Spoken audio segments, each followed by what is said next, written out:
talvez pela minha proveniência e devido ao mundo empresarial, eu queria dizer que as auditorias, esta auditoria e as auditorias que a Câmara Municipal entende fazer, são instrumentos fundamentais para a gestão, são instrumentos de que nós necessitamos, em primeiro lugar, para nos certificarmos de que as coisas estão a correr como devem correr, mas, acima de tudo, também no sentido de normalizar e melhorar os procedimentos. Portanto, uma auditoria não é uma fiscalização, as fiscalizações são feitas pelos tribunais, nomeadamente pelo Tribunal de Contas, e, portanto, quando nós fazemos auditorias, aquilo que nós pretendemos é conhecer melhor os clientes à casa e conseguir, desta forma, melhorar os procedimentos. Como sabem, já foram feitas várias auditorias, quer nos anteriores executivos sempre fizeram auditorias, nós também fizemos auditoria, e esta auditoria parecia-nos a nós absolutamente relevante e, portanto, cumprimos aquilo que nos tínhamos comprometido.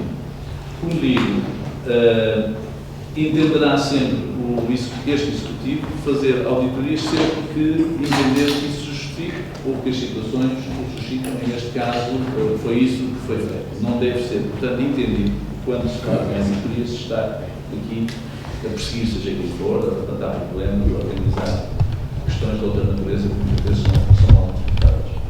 E, portanto, fico muito satisfeito por concluirmos este relatório final. Demorou mais algum tempo a entregar, porque foi preciso anonimizar alguns dos elementos que vão ser distribuídos por razões que os seus vereadores têm conhecimento. Creio que isso foi comunicado aos seus vereadores e, finalmente, temos aqui o resultado e, portanto, com certeza que ele será devidamente avaliado. Eu acho que é um documento muito útil para a gestão da empresa e será muito útil para a relação da empresa municipal de habitação e da Câmara Municipal com a cidade. Eu acho que o primeiro é preciso balizar a auditoria. A auditoria é feita a processos concluídos ou iniciados nos primeiros 9 meses de 2014. Portanto, processos que, em alguns casos, tinham sido iniciados em 2012 ou em 2013 e foram concluídos nesse período de 9 meses com a entrega da casa, habitualmente, concluir aqui, quer dizer, em geral, depois desse tempo com a entrega da casa, ou a pedidos iniciados nesse período de 9 meses. E é feita a escolha dos processos foi absolutamente aleatória, o que permite ter uma representação muito grande sobre a forma como a empresa instrói os processos. Eu acho que a primeira conclusão muito significativa e que é muito importante do ponto de vista da relação da Câmara com a cidade e da relação da empresa com a cidade é que não há nenhum indícios de fraude ou de algum ato menos próprio na atribuição das causas de habitação social. Depois de extensamente e intensamente analisados estes processos, nós temos muitas razões para estar tranquilos em relação à seriedade com que o processo de atribuição de casas é realizado. Repito, os seus vereadores têm ocasião para analisar com pormenor, mas é uma análise muito exaustiva, muito intensa, muito detalhada. Não há nem nenhuma comprovação, nem sequer nenhum indício de que haja comportamentos menos próprios na atribuição das casas. Bem, significa isto que não há aspectos a ser melhorados? Não. Significa que a auditoria permitiu identificar muitas áreas de melhoria. A maior parte dessas áreas de melhoria são questões de natureza procedimental, isto é, como é que nós podemos uniformizar os procedimentos de forma a não haver nenhuma dúvida de que todas as pessoas são tratadas em plano de absoluta equidade e que todos os pedidos são tratados em absoluta equidade. E uma outra parte diz respeito a melhorias dos sistemas de informação, algumas das quais já tinham sido até identificadas pela empresa, entretanto, mas também que é necessário contratar. Isto é, cada vez que nós queremos melhorar um sistema de informação, é necessário contratar a melhoria desse sistema de informação e implementá-lo. Eu devo dizer que o mais importante de todos, que é o que garante que todos os processos são absolutamente rastreáveis no sistema de informação da DOMS Social, do ponto de vista de quem introduz cada alteração, é um processo de melhoria que está a acabar da sua implementação e que está garantido a partir deste mês. Como é que eu ia dizer isto? Quem ler a auditoria depois vai se aperceber disto. Uma parte do sistema de atribuição de casas era feito com recurso a ficheiros Excel fora do sistema de informação. Há daqui algum risco de alteração dos procedimentos? Não, mas não é possível rastrear quem proceder a alguma alteração. Esse inconveniente fica obviado a partir deste mês, em que todo o sistema é assegurado na mesma aplicação informática, portanto, todas as alterações passam a poder ser rastreáveis.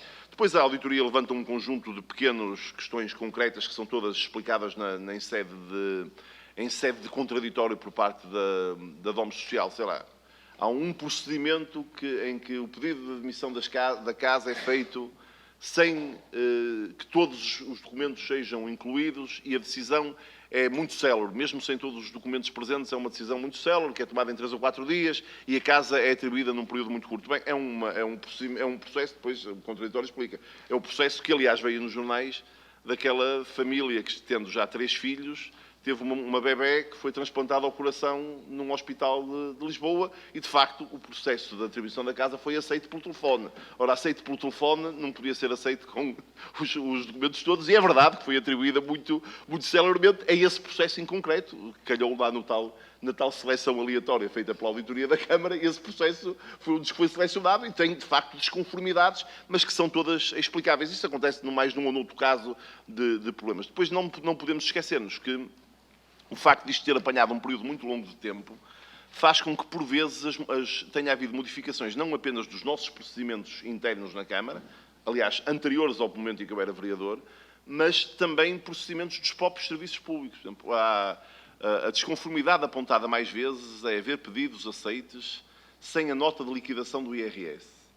Só que houve anos em que a autoridade tributária não emitia nota de liquidação para as pessoas isentas de entrega das declarações. E, portanto, aí a empresa fica confrontada com um problema. Ou aceita os pedidos. Este ano já houve uns meses em que a autoridade tributária não emitiu nota de liquidação para pessoas isentas de entrega de declarações. A empresa fica confrontada com um problema, que é saber se vai recusar os pedidos das pessoas, criando uma coisa que seria muito injusta e muito desumana para essas pessoas. Mas, enfim, repito, os casos concretos apontados têm todos explicações que nos pareceram absolutamente aceitáveis e, portanto, nós temos todas as razões de manter a confiança na forma como o processo corre. Por último, quero dizer que nós aceitamos praticamente todas as recomendações feitas pelos auditores e elas estão praticamente todas implementadas. Devo dizer que, em alguns casos, essas recomendações melhoram o rigor, não vão melhorar a humanização. Nem sempre é... Dou um exemplo. Nós aplicamos a norma de que, a partir deste momento, até já é anterior à auditoria, porque nós já tínhamos verificado que havia um problema com isso e já tínhamos implementado isso, todas as classificações, todos os casos em que se aceita que as pessoas têm um grau de dependência acima de 60%, terão que ser comprovados com o atestado multiusos da Segurança Social. Anteriormente não era assim. Anteriormente havia uma avaliação técnica das informações médicas. Claro que a avaliação técnica das informações médicas é sujeita a não ser completamente objetiva, a ser mais subjetiva. E desse ponto de vista, nós melhoramos o rigor e melhoramos a objetividade, não tenho dúvidas, e correspondemos a uma das propostas dos auditores quando introduzimos a obrigação do atestado multiusos. Mas é questão daqueles casos em que melhoramos o rigor, não sei se melhoramos a humanização, porque isso significa que, em alguns casos, as pessoas vão ter que esperar meses para obter esse atestado multiusos para que seja considerado o seu grau de dependência acima de 60%. Eu só chamo a atenção porque há aqui, de facto, uma área de contacto humano que tem dificuldades. Quer dizer, cada vez que nós tentamos melhorar de um lado, podemos estar a criar dificuldades no outro lado da questão. Ainda assim, essa é uma recomendação que nós aceitamos. Há apenas uma que nós deliberadamente não queremos aceitar, e eu desoculto já isto, porque é muito problemática, que é a questão de saber, as pessoas quando submetem a sua candidatura, essa candidatura e as condições são submetidas a uma matriz e, de acordo com a pontuação atingida nessa matriz, são incluídas ou não incluídas na lista de atribuição de fogos. Com elevada frequência, o momento em que lhes é dada a casa é 1 ano, 1 ano e meio, 2 anos depois dessa candidatura. E os auditores consideram que seria mais adequado voltar a proceder à aplicação da matriz nessa fase, porque pode haver famílias cuja situação económica melhorou um bocadinho e já estariam fora da atribuição de fogos. Nós, com franqueza, essa é a única recomendação que nós não acompanhamos, porque consideramos que seria humanamente inaceitável que depois das pessoas gerarem a expectativa de que vão ter a atribuição de uma casa da Câmara, estarem 1 ou 2 anos à espera da casa, só porque ocorreu uma pequena melhoria da situação económica da família, elas poderem ser excluídas da atribuição da casa. Não estamos a falar de pessoas, não também, de pessoas que ganharam, entretanto, o Euromilhões e que ganharam 10 ou 15 ou 20 milhões de euros. Não é disso que estamos a falar. Estamos a falar, às vezes, de pequenas mudanças do rendimento que podem fazer essa mudança. Eu repito, é a única recomendação que nós não tencionamos implementar. Isto é, depois das pessoas admitidas na lista de atribuição de fogos, nós consideramos que isso configura, do ponto de vista social e humanitário, um direito que as pessoas passam a ter. E vamos lá ver, o facto de nós termos um problema, que é o problema de demorarmos muito tempo a entregar a casa, não nos parece que seja justo que tenha como solução que, eventualmente, já não façamos essa entrega da casa, porque, passados 2 anos, repito, as pessoas melhoraram um bocadinho a sua situação. Sr. Presidente, estes são, claro que estamos muito ao dispor para todos os esclarecimentos que resultem, nomeadamente da análise que seguramente os seus vereadores farão da auditoria em futuros momentos.